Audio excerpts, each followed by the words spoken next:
د ساخت او د تعویض د جواز لپاره او د دې د وضاحت لپاره مفتی سید مختار الدین شاه صاحب چې دی نو په منتخب مجالس کې د یو حدیث شریف حواله ذکر کړې ده.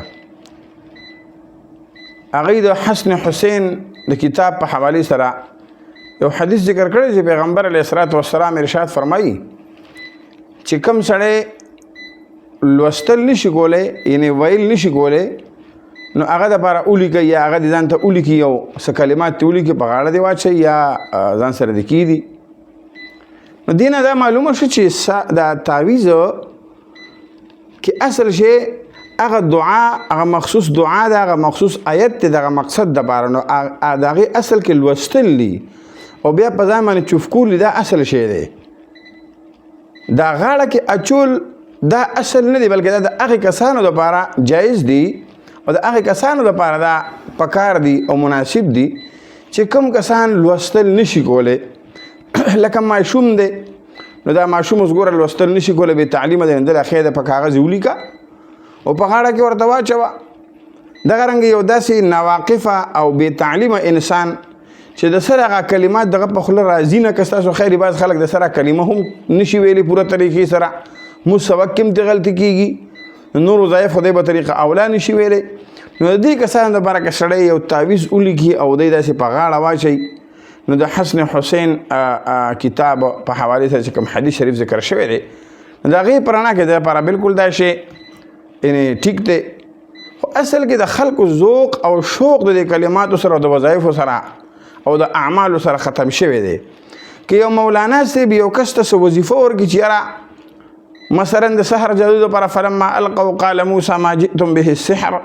ان الله سيبطله ان الله لا يصلح عمل المفسدين ويحق الله الحق بكلماته ولو كره المجرمون دا ځان لوایا او مطلب په ځان چوف کوه یا چې څومره خلک بیماري د سحر جادو نو په هغې باندې مطلب چوف کوه. نو د خلکو ذوق او شوق د کلماتو سره قدرتي طور باندې ختم شوی دی او وظایفو کولو ته تیار نی بلکې د هغې مقصد دی چې بس دا مولانا صاحب دا ټوله ډیوټي په یوازې باندې وکړي که څه چوف کولی چې هغه هم راباندې دا مولوي صاحب په یوازې چوف کړي چې بس زه د نه خلاص یم او زما کار وچلیږي یا داسې یو تیاره نسخه راله راکړي او ما ته وایي چې دا غاړې ته واچوه زه یې خپلې غاړې ته واچوم زما ټوله مسله پې حل شي. محترمه په ځان کې خپله شوق او ذوق پیدا کول پکار دی چې موږ خپله د کلماتو سره د اعمالو سره یو شوق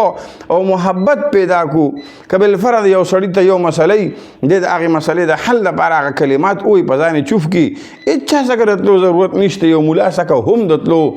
ضرورت نشته بلکې د مولوي صاحب نه رهنمایي واخله او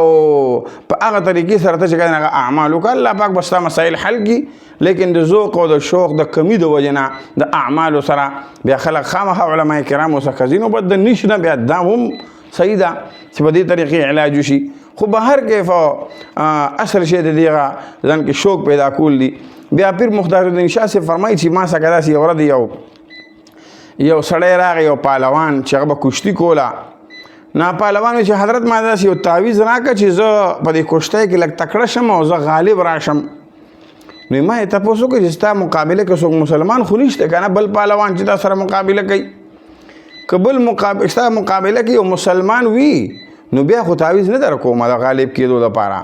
ځکه چې دا خو بیا د هغې مسلمان د نقصان خبره پکې راځي بیا هغه ته نقصان رسي هغه سره ظلم کېږي. ها او که داسې یو مسلمان نه وي او کافر وي ستا مقابله کې بیا به دله تعویض درکړم خیر ده چې مسلمان په کافر غالب شي نو ښه خبره ده. د دې نه دا معلومه شوه چې سړی چاته یو تعویض ورکوي نو دا سوچ به کوي چې یاره چې د ناڅاپه یو بل کس سره ظلم خو نه کوم لګیا یم او دغه رنګې دې ته به هم سوچ کوي چې ما نه څوک تعویض اخلي نو آیا دې چا سره ظلم خو نه کوي چا سره زیاتې خو نه کوي داسې یو ناجایز کار دپاره خو زما نه تعویض نه اخلي که نه که ناجایز کار دپاره یې تعویض ورکړه تم ورسره په هغه جرم کې شریک شي او تم ورسره مجرم کېږي. زما محترمو الله دې موږ تاسو ته په اعمالو باندې د اعتقاد توفیق نصیب کړي چې موږ اعمالو سره شوق پیدا کړو محبت پیدا کړو. اعمالو کې الله پاک ډېر لوی تاثیر اچولی دی که بالفرض یو سړي باندې یو مسله د اعمالو کې الله پاک بالکل هغه مسله حل کوي. الله دې موږ تاسو ټولو توفیق نصیب کړي.